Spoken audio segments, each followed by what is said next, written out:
Backstage Pass, Institute of Gaming. For more details, contact 7093965965.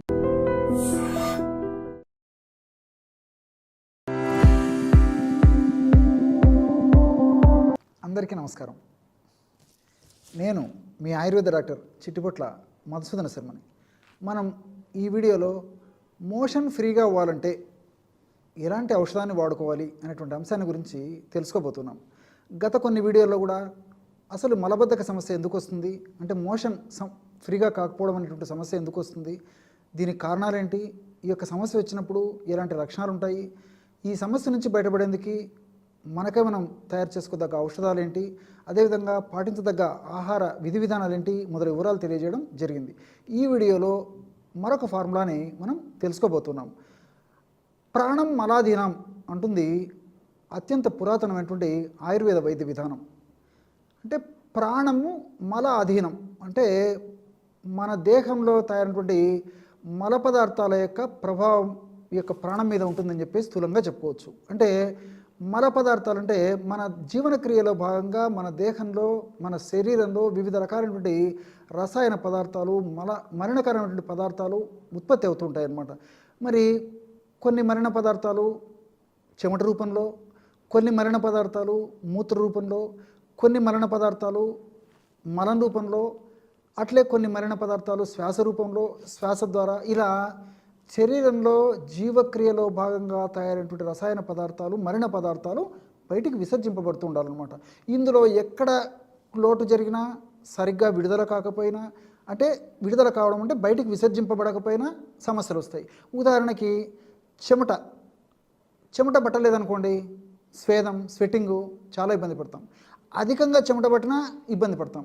అదేవిధంగా మూత్రము ఎక్కువగా వచ్చినా ఇబ్బంది పడుతుంటాము, సరిగ్గా రాకపోయినా ఇబ్బంది పడేటువంటి అనారోగ్య హేతువుగా పరిణమిస్తుంది.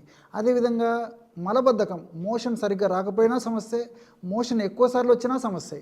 అదేవిధంగా శ్వాసకు సంబంధించినట్టు కూడా, శ్వాసలో కూడా మనం తీసుకునేటువంటి ఆహార పదార్థాలు, వివిధ రకాలైనటువంటి వ్యాధులు, ఇతర అనేక రకాలైన కారణాల వల్ల శ్వాసల్లో వచ్చేటువంటి ఇబ్బందులు తలెట్టడం వల్ల, శ్వాస వల్ల, దానివల్ల కూడా ఆ విసర్జిత పదార్థాలు మరి మన దేహంలో ఉండి ఎక్కువగా ఆయాసపడేటువంటి పరిస్థితి ఏర్పడము, ఆయాసం తీసుకోవడం కష్టంగా ఉండడము, వదలడం కష్టంగా ఉండడము, ఇలాంటి అనేక రకాలైన సమస్యలు కూడా కలిగేటువంటి పరిస్థితి ఏర్పడుతుంటుంది.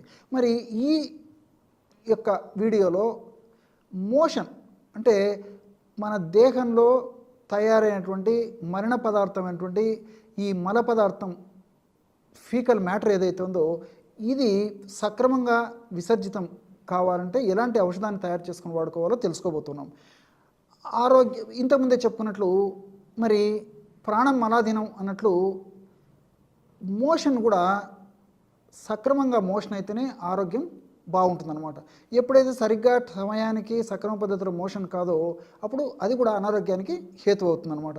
దీనివల్ల ఉన్నటువంటి వ్యాధులు పెరిగిపోయేటువంటి అవకాశం ఉంటుంది. భవిష్యత్తులో కొత్త కొత్త వ్యాధులు కూడా మరి మోషన్ సరిగ్గా కాకపోవడం వల్ల వచ్చేటువంటి పరిస్థితి ఏర్పడుతూ ఉంటుంది. కాబట్టి ఈ యొక్క మోషన్ ఫ్రీగా ఎందుకు మనం ఎలాంటి ఔషధాన్ని వాడుకోవాలంటే సునాముఖి పొడి ఒక 30 గ్రాములు తీసుకోండి.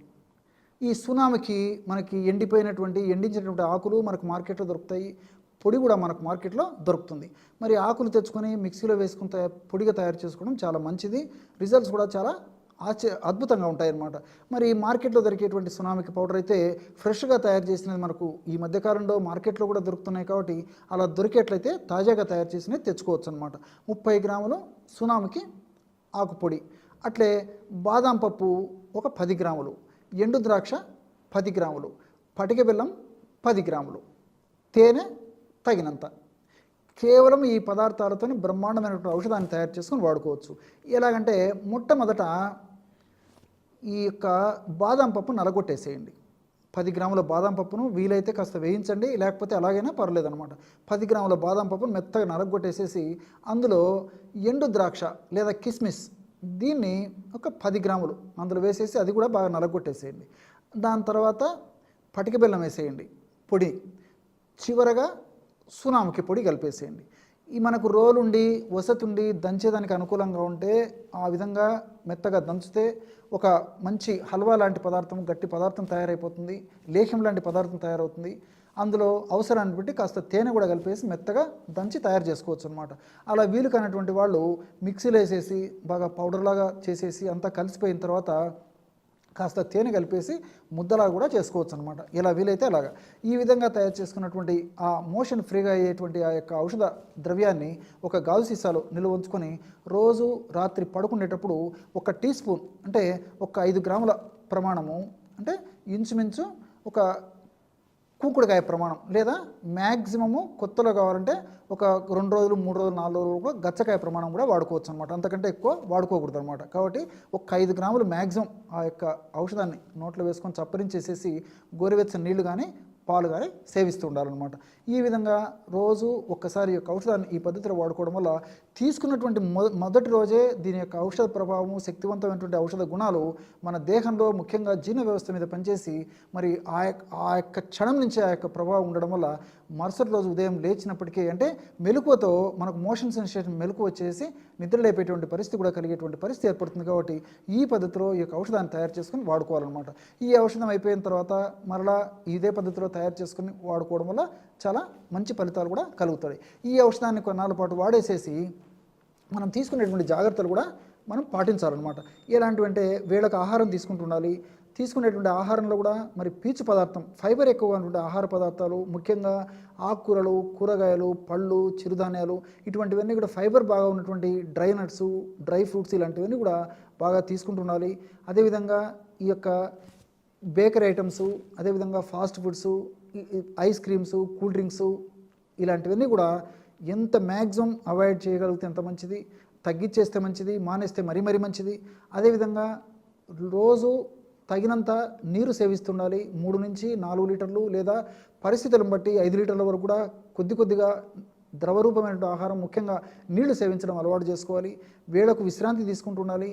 అట్లే రోజు ఒక ఎక్సర్సైజ్, వాకింగ్ కానీ, జాగింగ్ కానీ, స్కిప్పింగ్ కానీ, రన్నింగ్ కానీ ఇలాంటి చిన్న ఎక్సర్సైజులు ఏదో అలవాటు చేసుకుంటుండాలి. ఈ విధంగా చిన్న జాగ్రత్తలు తీసుకుంటూ ఈ యొక్క ఔషధాన్ని కొన్నాళ్ళ పాటు వాడి ఆపేసినప్పటికీ మనం తీసుకునేటువంటి జాగ్రత్తల ప్రభావం చేత మరి రోజు కాల విరేచనం ఆరోగ్యకారణం శ్రేష్టం అని మన మహర్షులు చెప్పినటువంటి పద్ధతిలో రోజు కాల విరేచనం అయ్యేటువంటి పరిస్థితి ఏర్పడి ఉన్నటువంటి వ్యాధులు తగ్గిపోతాయి. భవిష్యత్తులో ఇతర వ్యాధులు రాకుండా ఉంటాయి. అయితే ఉన్న వ్యాధులు కూడా మరింత విజృంభించకుండా ఉండేందుకు కూడా ఈ యొక్క ఔషధం సదా మన దేహంలో వాటి యొక్క శక్తులను ప్రయోగిస్తూ సదా కాపాడుతూ సదా రక్షిస్తూ ఉంటుంది. చూశారు కదా ఎటువంటి సులువైనటువంటి ఔషధ యోగాన్ని మోషన్ ఫ్రీగా అయ్యేందుకు మీరు ఈ వీడియోలో తెలుసుకున్నారో. మరొక వీడియోలో మరొక అంశంతో మళ్ళీ కలుద్దాం. అంతవరకు నమస్కారం. మీ చిట్టిబొట్ల.